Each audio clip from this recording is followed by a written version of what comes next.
राधे राधे प्यारे भक्तों।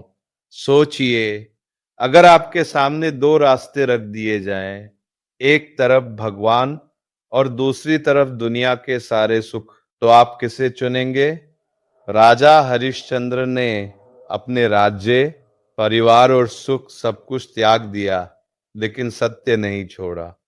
और अर्जुन, स्वर्ग की सबसे सुंदर अप्सरा सामने खड़ी थी, फिर भी उन्होंने उसे माता कहा। आज हम छोटी सी लालच में भी अपना धर्म भूल जाते हैं। आखिर ऐसा क्या था इन महापुरुषों की निष्ठा में जो उन्हें भगवान का प्रिय बना गया? इस कहानी को सुनकर शायद आपका जीवन देखने का नजरिया ही बदल जाए। राजा हरिश्चंद्र सत्य का पालन करने वाले महान चक्रवर्ती सम्राट थे। वे सत्यनिष्ठा, दानशीलता, सभी प्राणियों की सेवा और भगवान के स्मरण के लिए प्रसिद्ध थे। उनकी सत्यता की परीक्षा लेने के लिए महान ब्रह्मर्षि विश्वामित्र एक लीला रचते हैं। उनके सुंदर वन को नष्ट करने के लिए एक विशाल मायावी वराह प्रकट होता है। उस भयानक वराह से भयभीत होकर सभी सैनिक भाग जाते हैं, क्योंकि कोई भी अस्त्र शस्त्र उस पर प्रभाव नहीं डाल पाता। जब ये समाचार राजा हरिश्चंद्र को मिलता है, तो वे निडर होकर घोड़े पर सवार होकर वहां पहुंचते हैं। वहां पहुंचने पर उन्हें वराह नहीं दिखाई देता, बल्कि स्वयं महर्षि विश्वामित्र खड़े मिलते हैं। राजा तुरंत साष्टांग प्रणाम करते हैं और विनम्रता से कहते हैं कि आज उनका जीवन धन्य हो गया, क्योंकि उन्हें इतने महान ब्रह्मर्षि के दर्शन हुए हैं। वे हाथ जोड़कर उनसे सेवा का अवसर मांगते हैं। तब विश्वामित्र उनसे कहते हैं कि यदि सच में सेवा करना चाहते हो तो घोड़े की लगाम और अपने खजाने की चाबी दे दो। राजा प्रसन्नता पूर्वक ये दोनों चीजें दे देते हैं। तब ऋषि उनसे और आगे 20 बार स्वर्ण दक्षिणा मांगते हैं। राजा चकित होकर कहते हैं कि अब तो सब कुछ आपका ही है, फिर भी यदि दक्षिणा देनी है तो उसका उपाय बताइए। तब विश्वामित्र कहते हैं कि तुम अपने राज्य से बाहर जाओ, क्योंकि काशी ऐसी नगरी है जो किसी राजा के अधीन नहीं, बल्कि स्वयं भगवान विश्वनाथ की नगरी है। वहां जाकर तुम स्वयं को और अपने परिवार को बेचो और जो धन प्राप्त हो उससे ये दक्षिणा चुकाओ। सत्य के मार्ग पर चलने वाले भक्तों के लिए कोई भी कष्ट असहनीय नहीं होता, क्योंकि वे मानते हैं कि सब कुछ भगवान का है और वे स्वयं उनके सेवक है। इसी भाव से राजा हरिश्चंद्र ने भी सत्य की रक्षा के लिए सब कुछ त्यागने का निश्चय किया। महर्षि विश्वामित्र को दक्षिणा देने के लिए वे काशी पहुंचे, परंतु चक्रवर्ती सम्राट को खरीदने का साहस किसी में नहीं था। फिर भी वे लोगों से कहते रहे कि कोई उन्हें खरीद ले, क्योंकि उन्हें 20 बार स्वर्ण की आवश्यकता है। यह अत्यंत करुण प्रसंग था।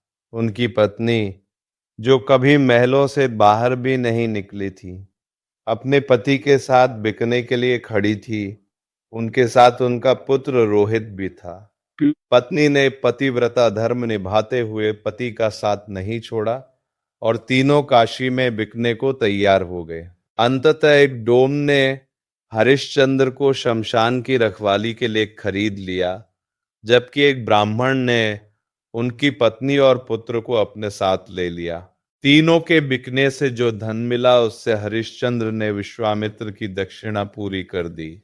इसके बाद उनका जीवन अत्यंत कठोर हो गया। जो कभी चक्रवर्ती सम्राट थे, अब शमशान में सेवा करने लगे।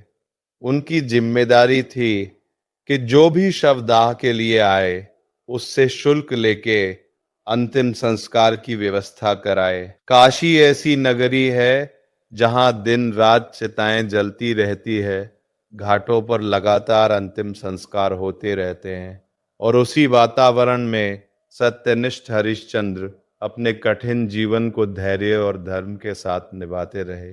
काशी के उस शमशान का दृश्य अत्यंत भयावह था। चारों ओर चिताएं जलती रहती थीं, कहीं शव लाए जा रहे थे, तो कहीं अंतिम संस्कार हो रहा था। वही स्थान भगवान शिव के तांडव स्थली माना जाता है, जहां भस्म और विरक्ति का वातावरण रहता है। सोचिए, जो कभी चक्रवर्ती सम्राट थे, सुख सुविधाओं में पले थे, वही राजा हरिश्चंद्र अब उसी शमशान में चौबीसों घंटे सेवा करते थे। उनके ऊपर डोम का अधिकार था और भोजन में उन्हें केवल सूखा चना या थोड़ा सा अन्न मिलता था। फिर भी उनके मन में एक ही भाव था, यह शरीर, ये परिवार और ये राज्य भी मेरा नहीं, सब भगवान का है, मैं तो केवल उनका सेवक हूं।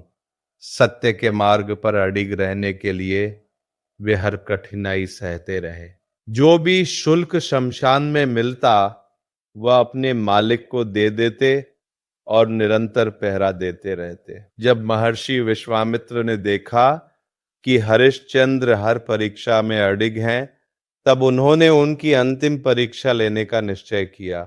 उन्होंने परिस्थितियां ऐसी बना दी कि उनके पुत्र को सर्पदंश से मृत्यु हो जाए। उधर उनकी पत्नी, जो एक ब्राह्मण के घर सेवा में थी, गहरे दुख में अपने पुत्र के निर्जीव शरीर को लेकर शमशान पहुंची ताकि उसका अंतिम संस्कार कर सके। वहां उनका सामना स्वयं हरिश्चंद्र से हुआ, जो उस समय केवल शमशान के एक सेवक थे। वे अपने कर्तव्य से बंधे हुए थे, इसलिए उन्होंने कहा कि बिना कर दिए यहां दाह संस्कार नहीं हो सकता। पत्नी ने व्यथा से कहा कि उन्होंने तो अपना सब कुछ खो दिया है, शरीर तक बेच दिया, पुत्र भी अब नहीं रहा, तो कर कैसे दें। तब वे अत्यंत दुखी होकर बोली कि उनके पास केवल एक वस्त्र बचा है, यदि आवश्यकता हो तो उसी का एक भाग देकर वे अपने पुत्र का अंतिम संस्कार करना चाहती है। उस करुण क्षण में भी हरिश्चंद्र सत्य और कर्तव्य से विचलित नहीं हुए, और यही उनकी महान सत्य निष्ठा की पराकाष्ठा थी। उस करुण क्षण में जब उनकी पत्नी के पास देने के लिए कुछ भी नहीं बचा, तब हरिश्चंद्र ने कर्तव्य के अनुसार कहा कि यदि बचे हुए वस्त्र का आधा भाग करके रूप में दे दिया जाए तो उसी को शुल्क मानकर दाह संस्कार की अनुमति दी जा सकती है। श्मशान की रक्षा करते हुए उनके पास एक अस्त्र भी रहता था, इसलिए वे अपने नियम से पीछे नहीं हटे। ये भगवान की कठिन परीक्षा थी, ऐसी परीक्षा जिसमें अपने ही परिवार के सामने भी सत्य से विचलित ना होना पड़े। इसी प्रसंग से ये समझाया जाता है कि साधारण मनुष्य छोटी सी लालसा में भी अपना ईमान खो देता है, जबकि सच्चे भक्त हर परिस्थिति में भगवान को याद रखते हैं। वास्तव में भगवान हर किसी की इतनी कठोर परीक्षा नहीं लेते, क्योंकि ऐसी कसौटी पर वही खरे उतरते हैं जिनका विश्वास अडिग होता है। उन्होंने मन में यही भावना रखी कि भगवान सर्वत्र है और उनके सामने कोई छल नहीं किया जा सकता, इसलिए नियम का पालन करना ही होगा। उनकी पत्नी रो रही थी, पुत्र का शव सामने था, शमशान में गहरा एकांत था और कोई देखने वाला भी नहीं था। फिर भी हरिश्चंद्र ने अपनी निष्ठा और सत्य को नहीं छोड़ा। वे चाहते तो कह सकते थे कि ये उनकी पत्नी है और बिना करके संस्कार कर दे, पर उन्होंने ऐसा नहीं किया। यही सच्ची भक्ति और धर्मनिष्ठा है, जहां एकांत में भी भगवान को साक्षी मानकर सत्य का पालन किया जाता है। जब उनकी पत्नी वस्त्र का भाग फाड़कर कर देने ही वाली थी, तभी महर्षि विश्वामित्र प्रकट हो गए और उन्होंने कहा कि बस अब परीक्षा पूरी हो गई। वे केवल ये देखना चाहते थे कि हरिश्चंद्र वास्तव में सत्य के मार्ग पर कितने दृढ़ हैं, और उस महान राजा ने हर कसौटी पर स्वयं को सिद्ध कर दिया। तभी महर्षि विश्वामित्र ने कहा, उठो।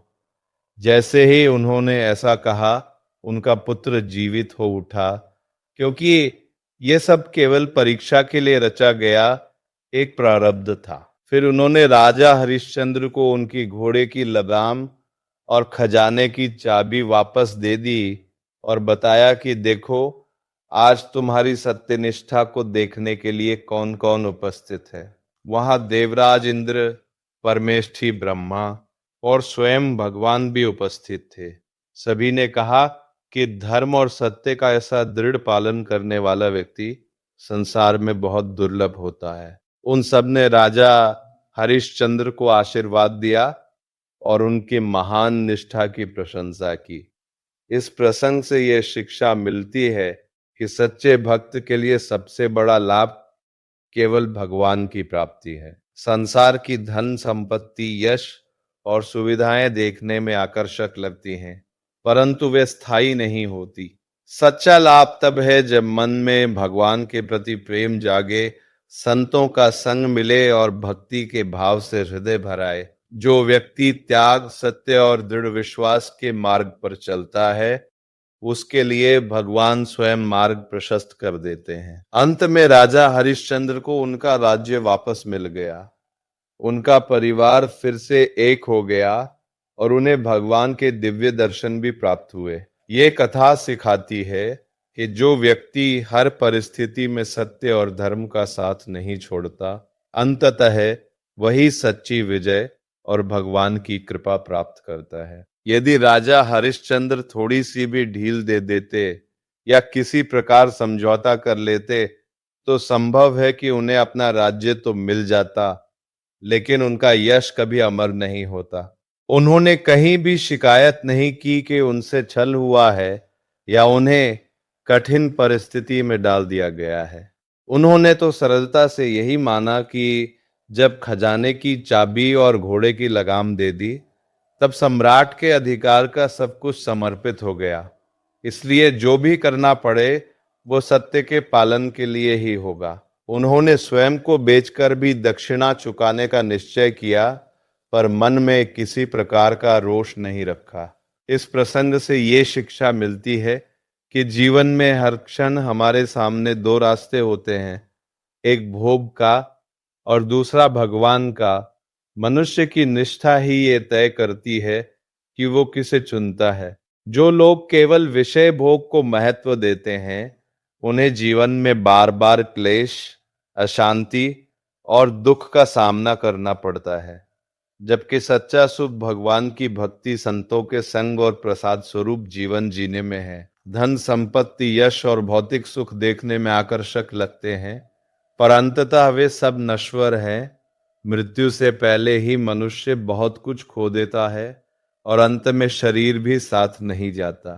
इसलिए बुद्धिमानी इसी में है कि मनुष्य अपने मोह को कम करके भगवान की ओर मन लगाए, क्योंकि अंततः वही सबसे बड़ा और स्थायी लाभ है। अर्जुन का जीवन भी ये सिखाता है कि सच्चा सुख भगवान की सेवा और धर्म के पालन में है, न कि भोग विलास में। एक बार दिव्य अस्त्र प्राप्त करने के लिए अर्जुन स्वर्ग लोक गए। वहां देवराज इंद्र ने उन्हें पुत्रवत सम्मान दिया और अपने आधे सिंहासन पर बैठाया। एक दिन स्वर्ग की सभा में अत्यंत रूपवती अप्सरा उर्वशी नृत्य और गान के लिए आई। उर्वशी का प्रादुर्भाव भगवान नारायण की जंघा से माना जाता है, इसलिए वे अप्सराओं में अत्यंत अद्वितीय और सुंदर मानी जाती थी। जब उन्होंने अर्जुन को देखा तो उनकी वीरता और तेज से प्रभावित होकर वे उन्हें निहारती रह गई। अर्जुन भी एकाग्र होकर उनकी ओर देख रहे थे। देवराज इंद्र ने ये देखा और सभा समाप्त होने के बाद उर्वशी से कहा कि वे अर्जुन के पास जाकर उनकी सेवा करें, क्योंकि ये उनका आदेश है।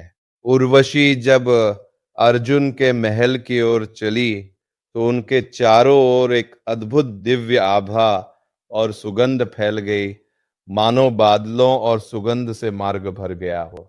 जब वे अर्जुन के सामने पहुंची तो अर्जुन तुरंत अपने आसन से उठकर उनके चरणों में झुक गए। उर्वशी किसी और भाव से आई थी, इसलिए अर्जुन का ऐसा व्यवहार देखकर वे चकित हो गई। तब अर्जुन ने अत्यंत विनम्रता से कहा कि उन्हें उर्वशी में अपनी माता कुंती और माता माद्री का ही स्वरूप दिखाई देता है, इसलिए वे उन्हें मातृभाव से देखते हैं। उर्वशी ने कहा कि देवराज इंद्र ने उन्हें अर्जुन की सेवा के लिए भेजा है, इसलिए अर्जुन ऐसा व्यवहार न करें। लेकिन अर्जुन अपने धर्म और मर्यादा पर अड़िग रहे और उन्होंने मातृभाव को ही सर्वोपरि माना। ये प्रसंग बताता है कि सच्चा साधक वही है जो कठिन परिस्थितियों में भी अपने धर्म, संयम और मर्यादा को नहीं छोड़ता। अर्जुन ने स्पष्ट शब्दों में कहा कि उनकी दृष्टि कभी नहीं बदलेगी। यदि उन्हें बार बार प्रेरित भी किया जाएगा तो वे उर्वशी को केवल माता कहकर ही संबोधित करेंगे और उसी भाव से देखेंगे। ये अत्यंत अद्भुत बात है, क्योंकि जहां उर्वशी जैसी अप्सरा का प्रसंग आता है वहां बड़े बड़े तपस्वी ऋषि मुनि भी मोहित हो जाते हैं। लेकिन भगवान के सखा अर्जुन अपने मातृभाव और संयम से एक क्षण के लिए भी विचलित नहीं हुए। यही सच्ची निष्ठा की पहचान है। जीवन में भी मनुष्य के सामने हर समय दो मार्ग रहते हैं, एक ओर भगवान का स्मरण और दूसरी ओर माया का आकर्षण। उसी क्षण हमारी परीक्षा होती है कि हम किसे चुनते हैं। भगवान स्वयं कठोर परीक्षा नहीं लेते, वे तो अत्यंत कृपालु हैं, पर उनके मार्ग तक पहुंचने के लिए मनुष्य को योग्य बनना पड़ता है। जब हम उस कसौटी पर कमजोर पड़ते हैं तब संतों और महापुरुषों की कृपा हमें फिर उठाकर आगे बढ़ाती है। इसलिए साधक को हर क्षण सावधान रहना चाहिए। जो कुछ भी हम खाते पीते देखते सुनते या बोलते हैं उसमें भगवान की स्मृति बनी रहनी चाहिए। यदि वह स्मृति नहीं है तो मनुष्य माया में उलझ जाता है। इसलिए अपने घर को भी भगवान का ही स्थान मानकर उसे मंदिर के समान पवित्र भाव से जीना चाहिए। जब मन और बुद्धि भगवान में स्थिर हो जाते हैं तब समझ आता है कि उनसे बढ़कर न कोई है, न कोई वस्तु, न कोई स्थान।